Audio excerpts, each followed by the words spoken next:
na maneno ya Imam Sufyan ath-Thawri rahimahullah ta'ala, mtu anaikana watu wa bid'a salimiki na mambo matatu: ima aone kwamba mimi la yubali, ajali kwamba mimi hawezi kunipoteza, akaiamini nafsi yake, huenda akapata jambo ambalo litamtelezesha ikawa ni sababu ya kutumbukia katika dini ya Allah subhanahu wa ta'ala.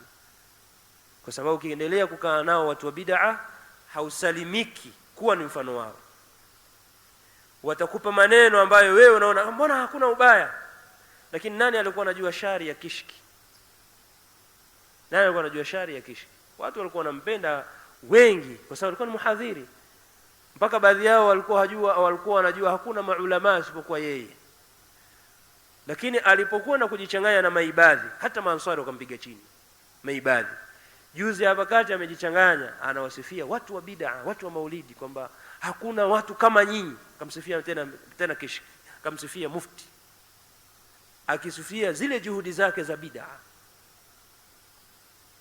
Sasa sisi ahli sunna, na anajinasibisha na sunna, mtu kama huyo aliyakuwa anatetea watu wa bid'a, ni kama walau kama fursa zingekuwepo, kuna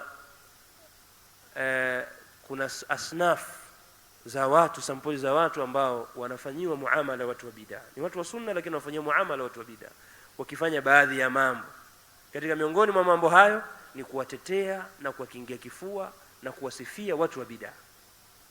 Unafanyiwa muamala wa wale watu wa bid'a, kutozungumzishwa wala kushirikiana na wewe katika jambo lolote, kufanyiwa muqataa. Kwa hiyo mtu atakikani kuwa na sura mbili: watu wa sunna unawataka na watu wa bid'a unawataka. Masalafi unawataka, mahizbi unawataka.